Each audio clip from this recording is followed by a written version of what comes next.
स्वागत है आप सबका हमारे और आप सबके खूबसूरत से चैनल हिंद कॉन्सेप्चुअल एकेडमी में। दोस्तों आज के इस वीडियो में हम पढ़ने वाले हैं 12th मैथ का एक चैप्टर है जिसका नाम है इनवर्स ट्रिग्नोमेट्री यानी प्रतिलोम त्रिकोणमिति। क्या होता है प्रतिलोम त्रिकोणमिति, आज हम इस वीडियो में सीखेंगे और इस पर बेस्ड कुछ इंपॉर्टेंट क्वेश्चंस को सॉल्व करेंगे। ये वीडियो आपके लिए अत्यंत महत्वपूर्ण है क्योंकि इनवर्स ट्रिग्नोमेट्री ना कि बल्कि बोर्ड के एग्जाम्स में, यहाँ तक कि जितने भी आपके कॉम्पिटिटिव एग्जाम्स होते हैं like NDA, SSR, Indian air force, etc exam में भी आपका ये बहुत अत्यंत महत्वपूर्ण क्वेश्चंस यहाँ से पूछे जाते हैं। और आपको इस चैप्टर को इतनी अच्छे से समझना है ताकि आपको कहीं भी किसी भी चीज की प्रॉब्लम ना हो और आप क्वेश्चंस को अच्छे से समझ सके। तो दोस्तों आप लोग कॉपी और पेन लेके बैठ जाइए और अपने नोट्स भी बनाते रहिए मेरे साथ साथ, ताकि आपको इस चैप्टर को अच्छे से मैं एक्सप्लेन कर सकूं और आप अच्छे से ये चैप्टर समझ सकें। नोट्स बनाने का फायदा आपको एग्जाम टाइम जरूर मिलेगा, इसीलिए नोट जरूर बनाइए। और ये शुरू करते हैं इस वीडियो को। और वीडियो को शुरू करने से पहले आपके लिए 4 मोटिवेशनल लाइन। हो चुका आगाज लड़का, युग बदलने की तैयारी। हो चुका आगाज लड़का, युग बदलने की तैयारी, जीत उसी की होगी जिसका संघर्ष है जारी। तो दोस्तों सबसे पहले मैं जानूंगा कि ट्रिग्नोमेट्री क्या होता है, क्योंकि ट्रिग्नोमेट्री का एक प्रकार से हम कह सकते हैं विलोम कह सकते हैं, ट्रिग्नोमेट्री का एंटोनिम कह सकते हैं कि ट्रिग्नोमेट्री का एंटोनिम या विलोम क्या होता है, वो होता है इनवर्स ट्रिग्नोमेट्री या प्रतिलोम त्रिकोणमिति।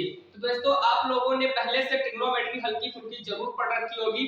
जिन लोगों ने नहीं भी पढ़ रखी है उनके लिए भी कोई दिक्कत नहीं होने वाली है, क्योंकि मैं सबसे पहले आपको थोड़ी सी जो हमको जरूरत है उतनी आपको ट्रिग्नोमेट्री बताऊंगा, फिर अच्छे से हम लोग क्या सीखेंगे, इनवर्स ट्रिग्नोमेट्री सीखेंगे। दोस्तों आपने देखा होगा कि आप लोगों ने 9th 10th या 11th में आपने पढ़ा होगा ट्रिग्नोमेट्रिक फंक्शन के बारे में। तो ट्रिग्नोमेट्रिक फंक्शन आपने देखा होगा कि 6 तरीके के ट्रिग्नोमेट्रिक फंक्शंस होते हैं। कौन कौन आपने 6 तरीके के देखे हैं? आपने एक साइन देखा है, कॉस, tan, sec, ठीक है, tan के बाद cot, फिर sec, फिर एक कौन होता है cosec। यानी 6 तरीके के हमारे पास ट्रिग्नोमेट्रिक फंक्शंस होते हैं। कौन कौन होते हैं? sin, cos, tan, cot, sec और cosec होते हैं। तो जब हमारे पास ट्रिग्नोमेट्रिक फंक्शन आ गए कितने? 6 आ गए, हम क्या बोल देते हैं? ट्रिग्नोमेट्रिक फंक्शन बोल देते हैं। लेकिन हमको सीखना तो इनवर्स ट्रिग्नोमेट्रिक है। तो दोस्तों हर फंक्शन का इनवर्स जो निकलेगा, इनवर्स का मतलब ये है कि मेरे पास एक फंक्शन साइन है, इसका साइन है और मैं इसका एक अपोजिट फंक्शन लिख दूं, साइन की पावर मैंने ऐसे लिख दिया इनवर्स करके, यानी साइन इनवर्स पढ़ेंगे। इसको क्या पढ़ेंगे? इसको साइन की पावर -1 नहीं पढ़ेंगे, क्योंकि साइन की पावर माइनस तब होता है जब इसके साथ कोई ऐसे फंक्शन कोई थीटा लिख दिया जाए। इसको आप साइन थीटा की पावर -1 पढ़ सकते हैं, बट ये साइन का इनवर्स है। इनवर्स का रिप्रेजेंटेशन हम कैसे करते हैं? जो फंक्शन होता है जस्ट फंक्शन के ऊपर -1 लिखते हैं। ध्यान से मुझे सुनना, जैसे मैं कहूं y = f of x एक फंक्शन है, ठीक है। अब इसका इनवर्स फंक्शन निकालना है तो आप x बराबर निकाल लीजिए। x बराबर निकालोगे तो f इधर आएगा और f इधर आएगा, तो इसे लिखोगे f इनवर्स। क्या लिखोगे? f इनवर्स और साथ में क्या लिख दोगे? y लिख दोगे। क्या लिख दोगे? y लिख दोगे। इनवर्स का मतलब क्या है? अच्छा ये फंक्शन क्या कह रहा है? ये कह रहा है कि x जो है वो किसका फंक्शन है? y का फंक्शन है। ये क्या कह रहा है कि y जो है इनवर्स फंक्शन है किसका? x का। मतलब दोनों बात वही कहना चाहते हैं, बस बात कहने का ढंग अलग है। ये क्या कह रहा है कि x पुत्र है y का, और ये क्या कहना चाह रहा है? y पिता है किसका? x का। बात वही है कि नहीं है? अगर आप समझने की कोशिश करिए तो ये आपका लिखा है एक फंक्शन और जस्ट इसके नीचे जो लिखा है ये लिखा है इनवर्स फंक्शन। ये आपका इनवर्स फंक्शन को रिप्रेजेंट कर रहा है, जबकि ऊपर वाला आपके पास एक क्या है? फंक्शन है। कहने का मतलब बस आप ध्यान से ये रखिए कि साइन, जैसे मेरे पास साइन है, कॉस है, tan है, अगर मैं इसके इनवर्स फंक्शन लिखना चाहूं, मान लीजिए आप इसे sin x कर लीजिए, इसे cos x कर लीजिए, इसे tan x कर लीजिए, इसे cot x कर लीजिए, इसे sec x कर लीजिए और इसे cosec x कर लीजिए। अगर मैं इनके इनवर्स फंक्शन लिखना चाहूं तो sin का जो इनवर्स फंक्शन है वो इस प्रकार लिखा जाएगा, sin इनवर्स x। क्या लिखोगे? मतलब आपको x से कोई मतलब यहाँ नहीं लिखना है, केवल जो फंक्शन है sine cos tan cot trigonometric वाले उनके ऊपर क्या कर देंगे पावर माइनस में लिखते चले जाएंगे। अगर मैं कॉस की बात करूं तो इसको लिख सकता हूं कॉस इनवर्स, उसके साथ क्या लिखेंगे x लिखेंगे। इसी प्रकार अगर मैं tan का लिखना चाहूं तो इसे लिखोगे tan इनवर्स x लिखोगे। सिमिलरली cot का लिखे तो क्या लिख सकते हो cot इनवर्स x, और sec का लिखना चाहूं तो क्या लिखोगे sec इनवर्स x, और cosec का लिखना चाहूं तो क्या लिखना चाहोगे cosec इनवर्स x। ये हमारे पास क्या निकल के आएंगे हैं ITF का मतलब क्या है इनवर्स ट्रिग्नोमेट्रिक फंक्शन। मतलब हर ट्रिग्नोमेट्रिक फंक्शन का मैंने क्या लिखा है इनवर्स ट्रिग्नोमेट्रिक फंक्शन। जैसे आपके सामने लिखा हुआ है, इसका आप स्क्रीनशॉट ले लीजिए कि sin x का sin inverse x, cos x का cos इनवर्स x, tan का tan इनवर्स x, cot का cot इनवर्स x, sec का sec इनवर्स x और cosec का cosec इनवर्स x। आपको समझ में आया इनवर्स का मतलब है एक प्रकार से विलोमता। क्या होता है विलोमता, कि उसका उल्टा क्या होगा, क्योंकि इसका हिंदी अर्थ है प्रतिलोम। प्रतिलोम मतलब जो इसका एक्चुअल ग्राफ बनेगा वो जस्ट अपोजिट बनेगा। मतलब अगर मान लीजिए x एक्सिस का, मान लीजिए sin x का ग्राफ x एक्सिस पे बन रहा है, x एक्सिस पे बन रहा है, तो sin इनवर्स का कहां बनेगा y अक्ष पे बनेगा। कहां बनेगा y अक्ष पे, जस्ट क्या हो जाता है उल्टा हो जाता है, जस्ट क्या हो जाएगा उल्टा हो जाएगा। ठीक है आगे समझिए, जस्ट अपोजिट में जाएगा।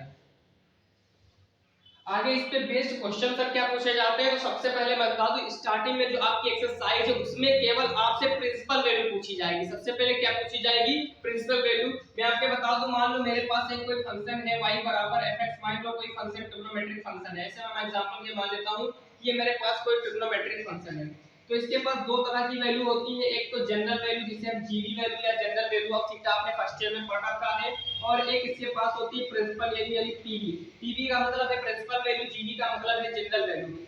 अब भाई पीवी और जीवी का मतलब क्या है ये ध्यान से समझना है। आप जब देखते थे कि आप अगर जो अभी फर्स्ट ईयर में आप पढ़े होंगे, तो जब आप थीटा की वैल्यू निकालते तो कहीं आप निकालते थे n पाई बाई 2 निकालते थे, कहीं 2n पाई बाई 3 निकालते थे। आप कहीं ना कहीं n का इस्तेमाल जरूर करते थे और लिख देते कि n बराबर 0 1 2 3 4 5 डॉट डॉट n तक। जब आप ये वैल्यू ले आते थे तो लिख देते थे n इक्वल टू 0 1 2, मतलब आप n की वैल्यू अलग अलग पुट करिए और थीटा के अलग अलग वैल्यू निकाल सकते हैं। इसको हम कहते हैं जनरल वैल्यू। क्या कहते हैं जनरल वैल्यू। लेकिन प्रिंसिपल वैल्यू का मतलब होता है कि थीटा की बहुत सारी वैल्यूज रहेंगी, केवल एक फिक्स वैल्यू होगी और जो कि फिक्स रेंज में होगी। ऐसा नहीं है जो मन किया वो लिख लिया। प्रिंसिपल वैल्यू का मतलब ये है कि उस फंक्शन की रेंज क्या है और वो वैल्यू जो आए उस रेंज को सेटिस्फाइड करनी चाहिए। रेंज का मतलब है कि मेरी सीमा यहाँ तक है, मान लो मैं एक फंक्शन हूँ और मेरी सीमा उसी एक फंक्शन हूँ मैं, और मेरी सीमा मान लो -π/2 से +π/2 के बीच है, तो मेरा आंसर कभी भी आएगा तो -π/2 से +π/2 के बीच ही आएगा, क्योंकि अगर मेरी प्रिंसिपल वैल्यू देखी जा रही है तो। अच्छा जनरल वैल्यू में क्या होता है, जनरल वैल्यू में आप बहुत सारी वैल्यू रिपीट करती हुई निकाली जा सकती है, जबकि प्रिंसिपल वैल्यू में एक फिक्स वैल्यू निकल कर आती है। अब भाई हर फंक्शन के लिए आपको रेंज ध्यान रखना है। रेंज में लिखे दे रहा हूं, 6 इनवर्स फंक्शन है, 6 की आपको रेंज ध्यान रखना है। थोड़ा ट्रिक से बता दूंगा ताकि आप रेंज ध्यान रखेंगे। अगर आपको रेंज याद हो गई तो आप कोई भी प्रिंसिपल वैल्यू किसी भी फंक्शन की आसानी से निकाल पाएंगे। चलिए मैं आपके सामने लिख रहा हूं रेंज। ठीक है, तो सबसे पहले मैं लिखूंगा साइन इनवर्स की। साइन इनवर्स की रेंज ध्यान रखना बहुत इंपॉर्टेंट है, सबसे ज्यादा इसकी पूछी जाती है। साइन इनवर्स की आपका मैं एक तरफ डाल रहा हूं, मैं इधर लाइनें खींच लीजिए, थोड़ा एक ये बना लेता हूं।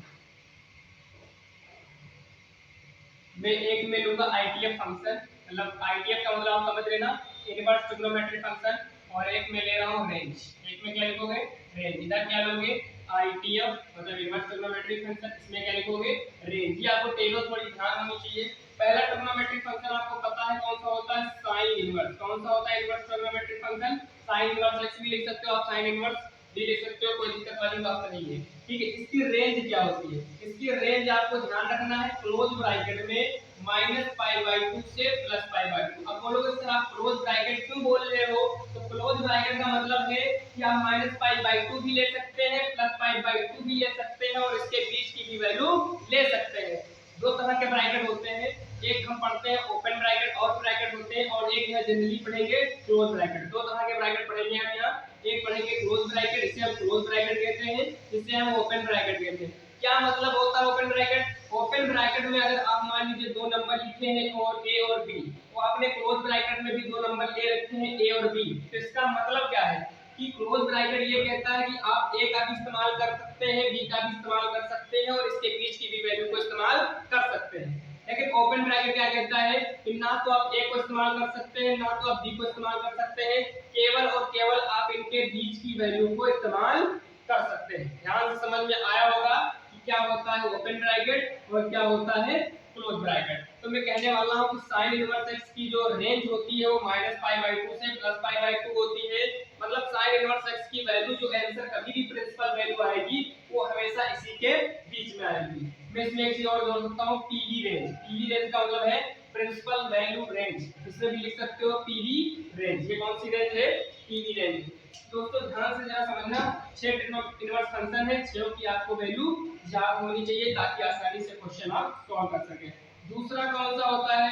दूसरा होता है cos inverse x।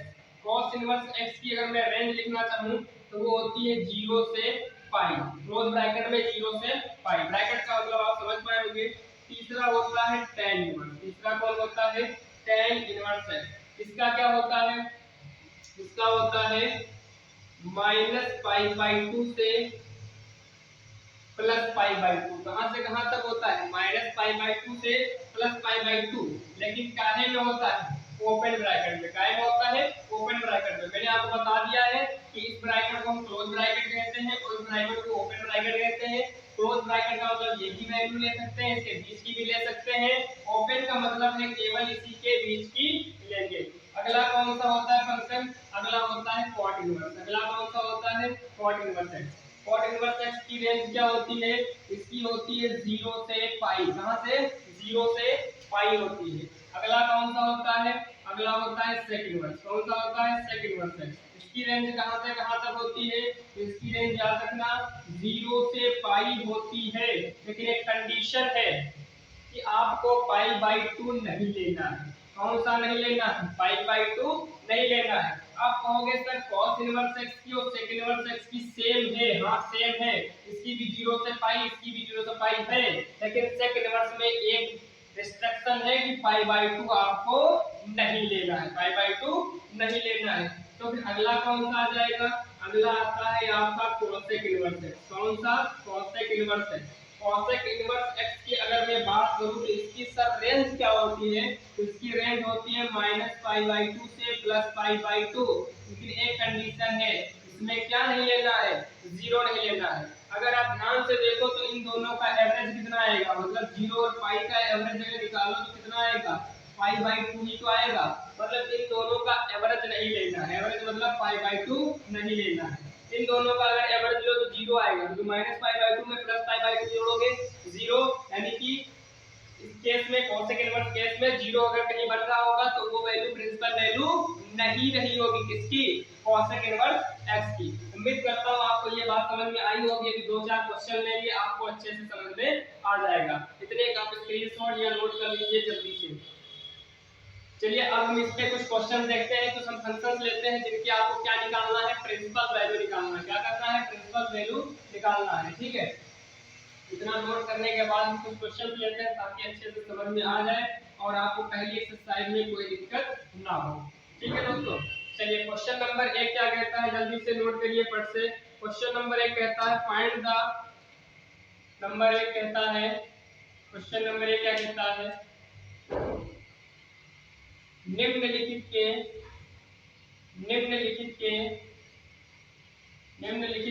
Principal value का मतलब है मुख्य मान ज्ञात कीजिए। निम्नलिखित के मुख्य मान ज्ञात कीजिए। इंग्लिश में भी आप इसे लिख सकते हैं, जो बच्चे इंग्लिश वाले हैं वो भी लिख लें इसको।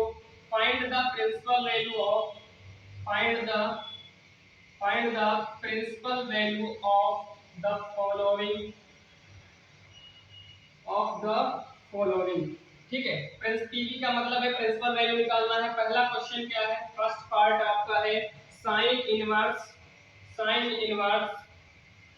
1/2। क्वेश्चन नंबर 1 क्या है? Sine inverse 1/2। क्वेश्चन नंबर 2 है cos इनवर्स √3/2। क्वेश्चन नंबर 3 है tan इनवर्स 1। कौन सा है? tan इनवर्स -1 है। क्या है? tan इनवर्स -1 है। ये तीनों क्वेश्चन अत्यंत महत्वपूर्ण है और बोर्ड एग्जाम में पूछे भी गए हैं।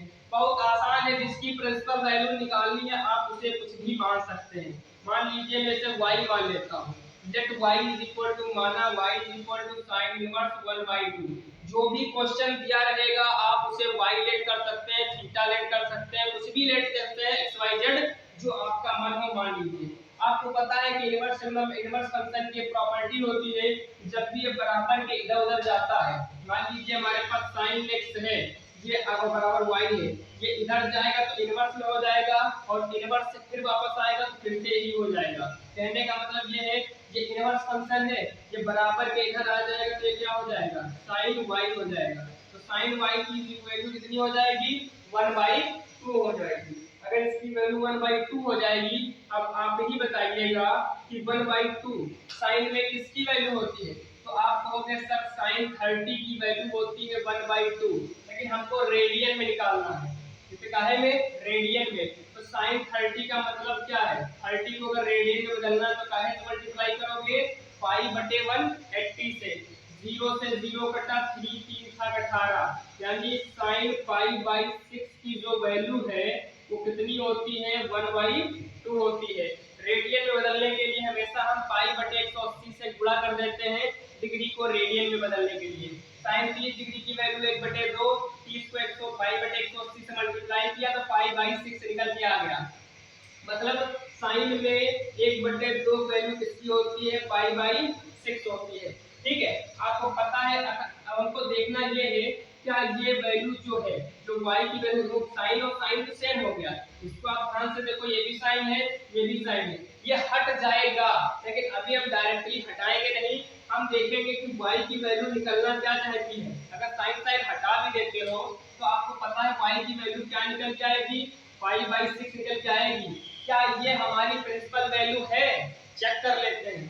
साइन इनवर्स के लिए आपको पता है रेंज क्या होती है, तो आपने अभी सीखा कि साइन इनवर्स की रेंज होती है -पाई/2 से +पाई/2, मतलब कि -90 से +90।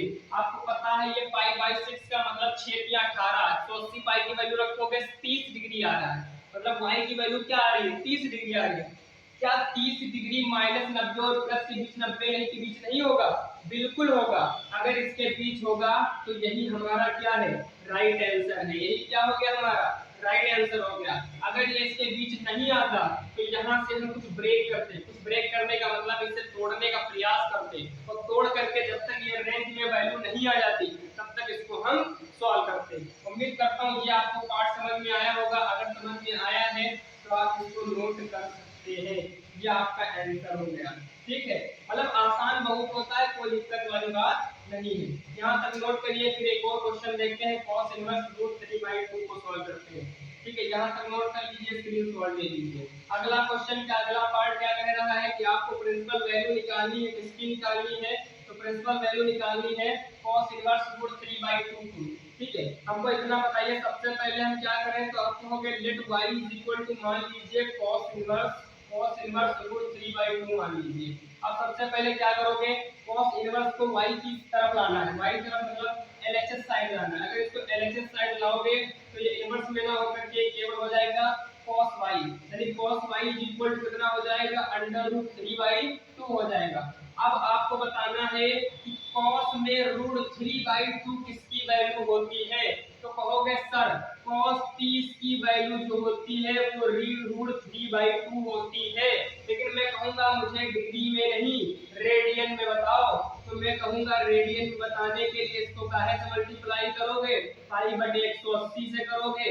पाई/180 का मतलब 0 से 0 कटा, 3 1 3 6 18 कटा, यानी कितना आ गया, पाई/6 आ गया। cos पाई/6 की वैल्यू कितनी होती है, √3/2 होती है। तो इसका मतलब है इसके प्लेस पे, किसके प्लेस पे, इसके प्लेस पे हम क्या रख सकते हैं, तो इसके प्लेस पे रख सकते हैं cos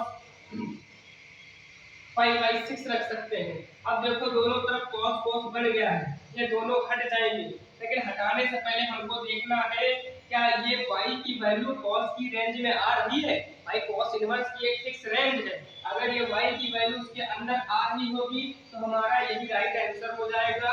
अदरवाइज हम इसको ब्रेक करके देखेंगे। तो हमको पता है cos इनवर्स x की जो रेंज होती है वो होती है 0 से पाई।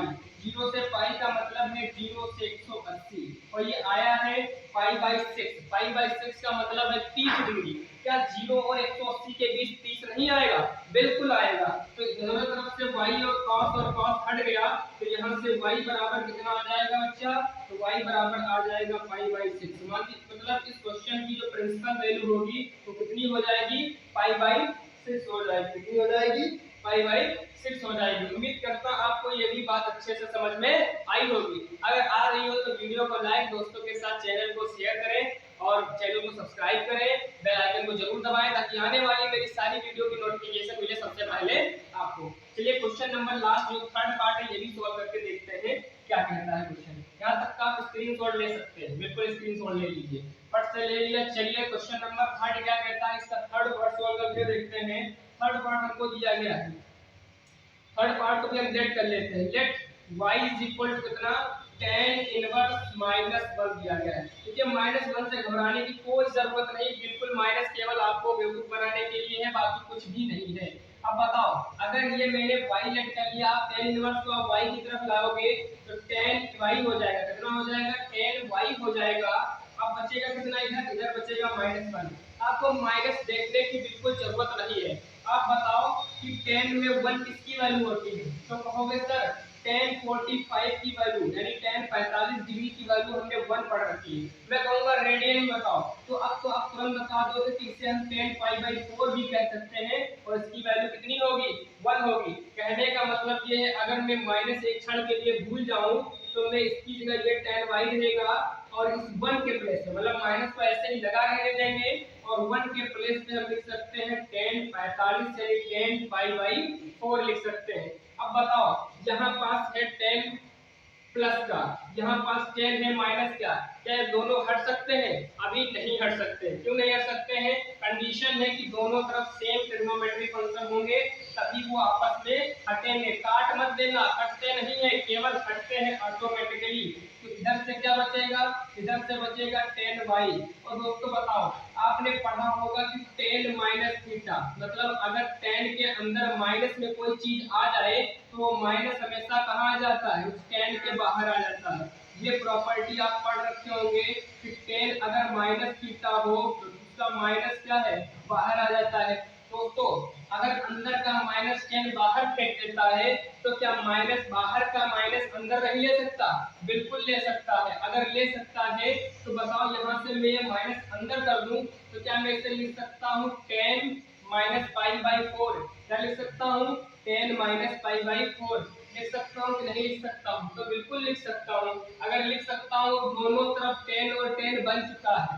अगर दोनों तरफ tan और tan बन चुका है तो क्या मैं यहाँ से y की वैल्यू माइनस पाई बाई 4 लिख सकता हूँ? सर लिख सकते हो, लेकिन क्या ये रेंज को सेटिस्फाइड कर रही है? चेक कर लेंगे। कैसे चेक कर लेंगे? tan इनवर्स x की रेंज हमको पता है कहां से कहां तक होती है, माइनस पाई बाई 2 से प्लस पाई बाई 2 के बीच होती है किसकी वैल्यू? tan इनवर्स x की। क्यों?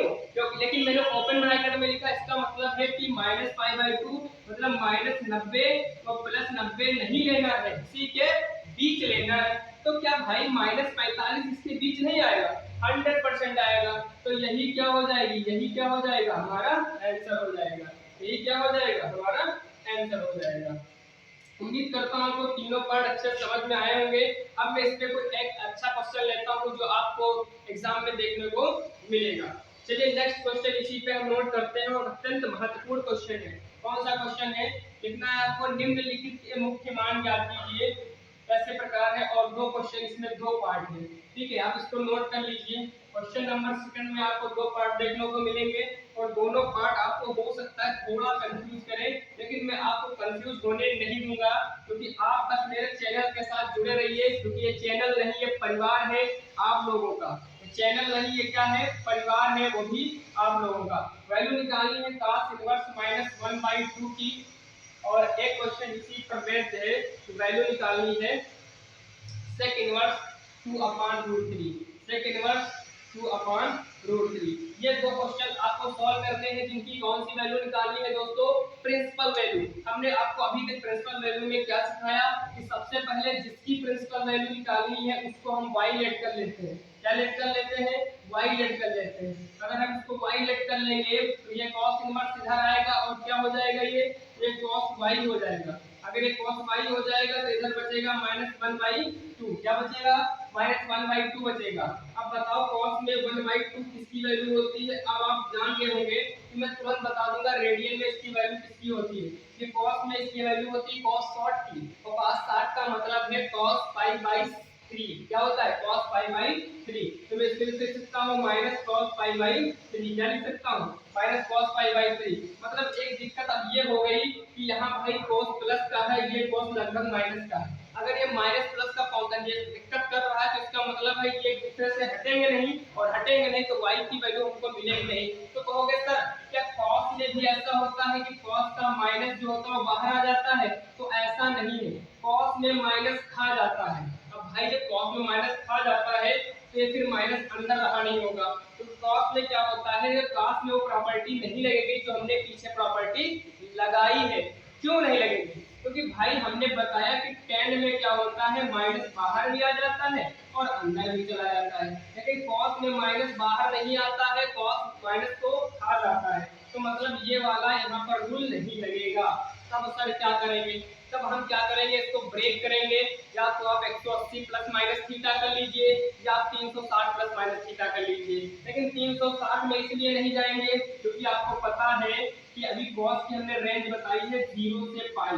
अब 0 से पाई होती है तो आप तोड़ने जाओगे 360 के पास तो बड़ी वैल्यू आएगी। हमको बड़ी नहीं, हमको इसको लाई कराना है किसके और किसके बीच, 0 और पाई के बीच लाई कराना है। अगर 0 से पाई के बीच लाई कर गया तो वही हमारा क्या हो जाएगा, आंसर हो जाएगा।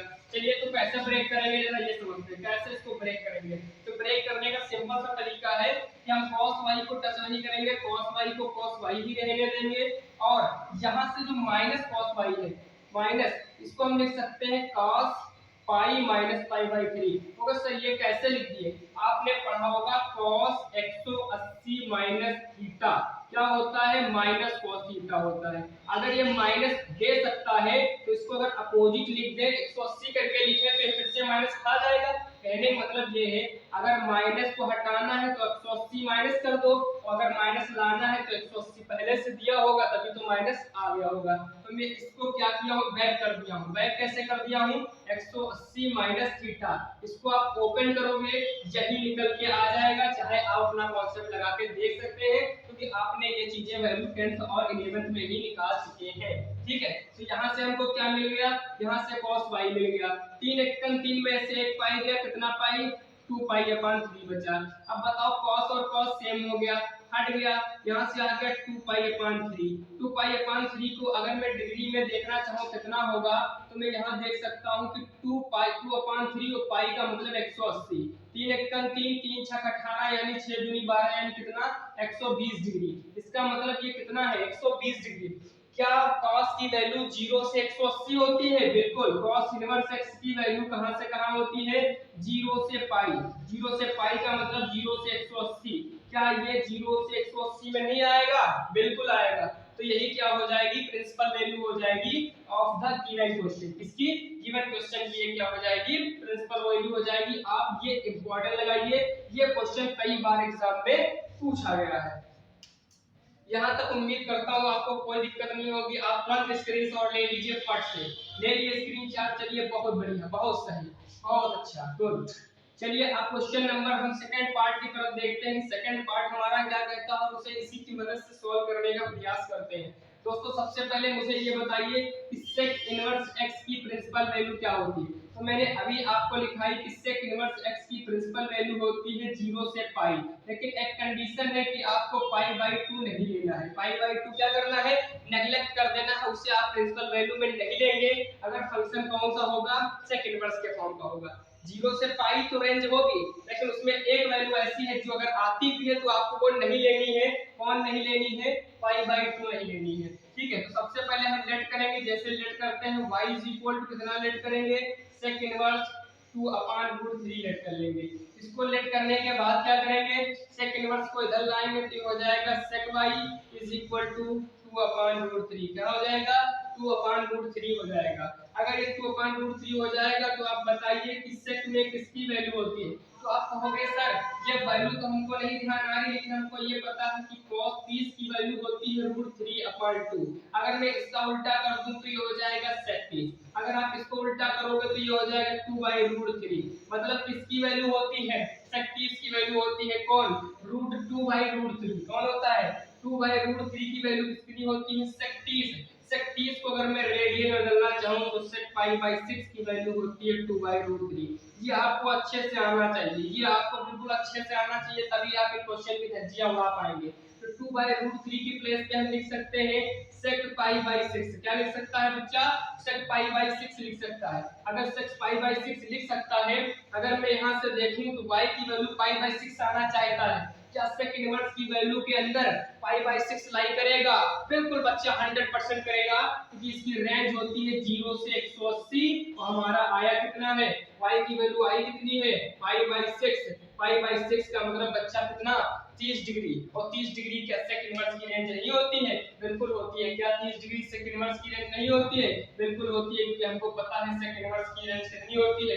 क्योंकि सेक इनवर्स x बराबर कितना होता है, आप कहोगे सर 0 से पाई होता है। बस कंडीशन ये है कि आपको π/2 नहीं लेना है, मतलब 0 से 180 तो आप ले सकते हैं, लेकिन उसमें 1 डिग्री नहीं लेनी है, कौन, 90 डिग्री नहीं लगना है। तो ये कितना आया है, ये तो 30 डिग्री आया है। यही क्या है, प्रिंसिपल वैल्यू है किसकी, सेक इनवर्स 2/√3 का। उम्मीद करता हूं आपको ये समझ में आया होगा।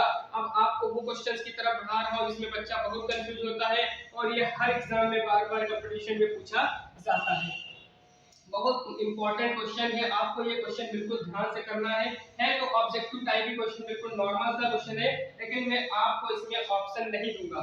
ऑप्शन इसलिए नहीं दूंगा क्योंकि ऑप्शन दूंगा तो आप तुक्के से भी बता देंगे। वैल्यू क्या है, क्वेश्चन ये है, क्वेश्चन नंबर 3 ये है, y बराबर ये है, यदि y बराबर sin इनवर्स x, तो हमको फाइंड क्या करना है, हमको अगर हमको दिया गया है y is equal to sine inverse x, तो हमको वैल्यू निकालनी है कि y की वैल्यू क्या होगी। तो y का मुख्य मान क्या होगा, तो y का मुख्य मान ज्ञात कीजिए। तो y का मुख्य मान ज्ञात कीजिए। हमको इसका क्या ज्ञात करना है बच्चा, मुख्य मान ज्ञात कीजिए। ठीक है, अगर मैं इसको ऑप्शन दे दूं तो हो सकता है तुरंत बता दूं, लेकिन आपको ऐसे ही बताना है। अरे आप अभी दिखाया हूं आपको, बहुत आसान। चलो मैं इसमें ऑप्शन आपको दे ही देता हूं। y का ऑप्शन आपके पास ये है, y is less than -π/2 is less than y is less than π/2। पहला ऑप्शन आपके पास ये है। सेकंड ऑप्शन है -π/4 is less than equal to y is less than equal to π/4। Third option ये है -π/2 is less than equal to y is less than equal to π/2। और आपके पास चौथा ऑप्शन भी है। चौथा ऑप्शन क्या है, चौथा ऑप्शन है -π/2 is less than equal to y is less than π/2।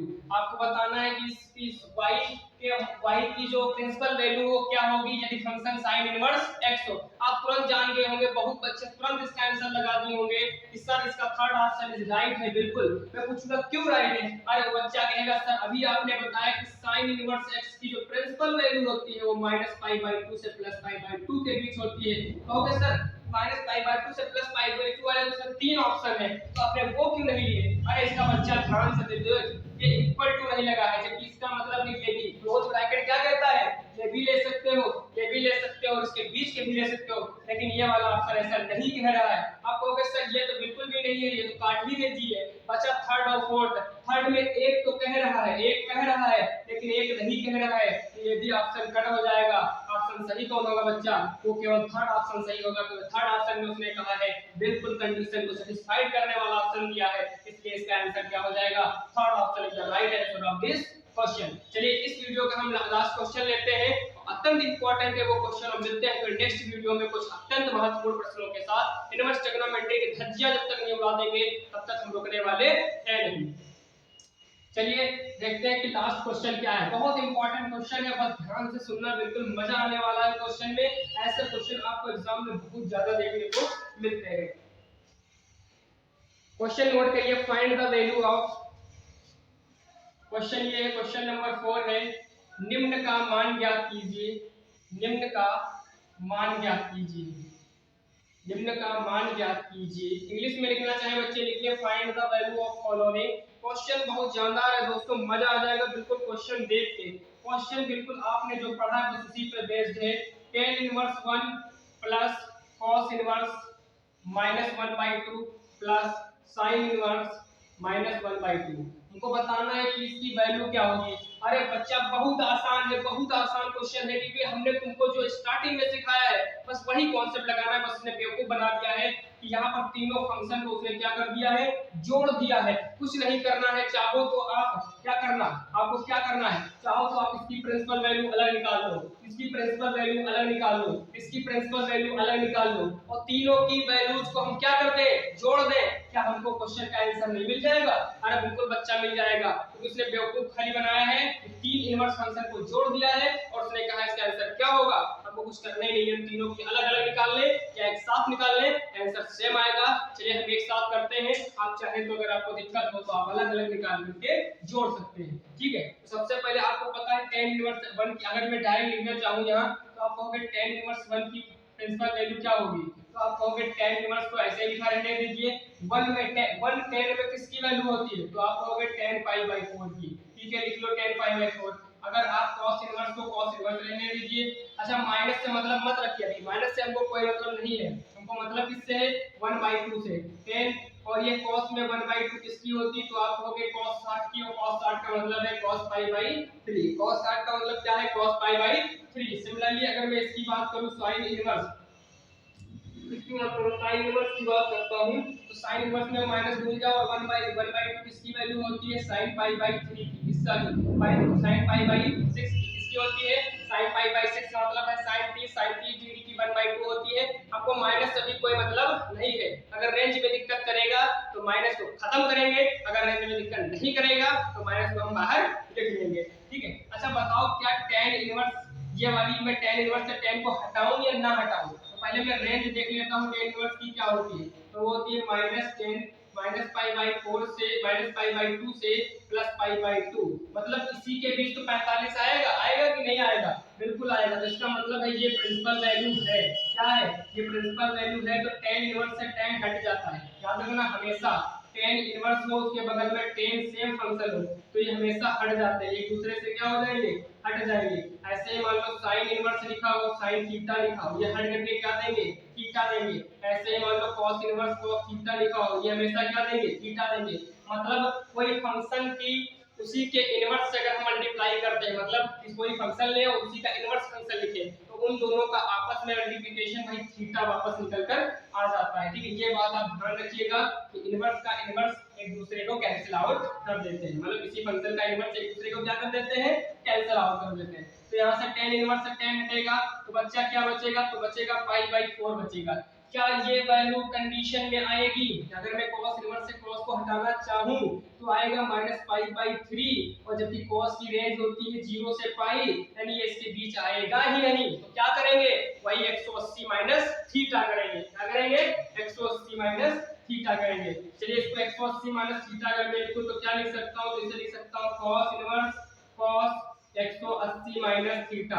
180 minus theta का मतलब है cos pi minus pi by 3। लेकिन देखें क्या यह हो जाएगा, मतलब ये निकल के आएगा माइनस पाई बाई 6, और हमको पता है कि साइन इनवर्स की जो रेंज होती है वो माइनस पाई बाई 2 से प्लस पाई बाई 2 होती है। क्या ये इसके अंदर आएगा, बिल्कुल आएगा। तो इसमें कुछ करने की जरूरत नहीं है, इसको जैसे आप जैसी प्रिंसिपल वैल्यू मिले आप लिख दीजिए, कितनी, माइनस पाई बाई 6 हो जाएगा। कितना हो जाएगा बच्चा, माइनस पाई बाई 6 हो जाएगा।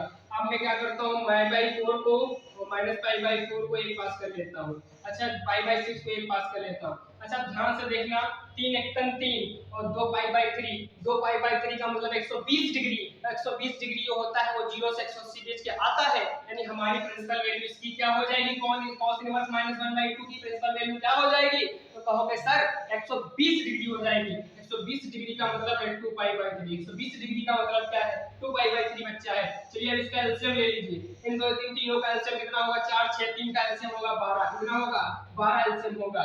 4 3 12, 4 से 12 को डिवाइड करो 3 आएगा, तो 3 एकम 3 यानी 3 पाई माइनस 6 दूनी 12 यानी 2 एकम 2 यानी ऊपर कितना 2 पाई प्लस कितना 3 चौके 12 यानी 4 दूनी 8 कितना 8 पाई 8 पाई में 3 पाई जुड़ा 11 पाई में से 2 पाई चला गया कितना बचा 9 पाई बचा कितना बचा 9 पाई बचा नीचे कितना बचा 12 9 पाई को काटा 3 से 12 को काटा 4 से यहां से आ गया 3 पाई बटे 4 कितना आ गया 3 पाई बटे 4 इसके आंसर कितना हो गया इस क्वेश्चन का आंसर फाइनल आंसर कितना हो गया 3 पाई बाय 4 कितना हो गया 3 पाई बाय 4 आप स्क्रीनशॉट ले सकते हैं उम्मीद करता हूं आपको ये वीडियो बहुत अच्छा लगा होगा और चीजें आपको बहुत अच्छे से समझ में आई होंगी अगर वीडियो अच्छा लगे चीजें समझ में आए तो मेरी मेहनत को साकार करो वीडियो को लाइक करो चैनल को सब्सक्राइब करो दोस्तों के साथ शेयर करो कि मैं आपको इसी वीडियो इसी चैनल के ऊपर पूरी 12th की मैथ 11th की मैथ 10th की मैथ केमिस्ट्री सब पढ़ाने वाला हूं ओनली सब कुछ फ्री आपको सब कुछ फ्री में पढ़ाने वाला हूं कोई कॉस्ट नहीं ताकि सारे बच्चों का फायदा हो सके दोस्तों के साथ शेयर करो जो बच्चे फीस नहीं दे पा रहे उनके साथ शेयर करो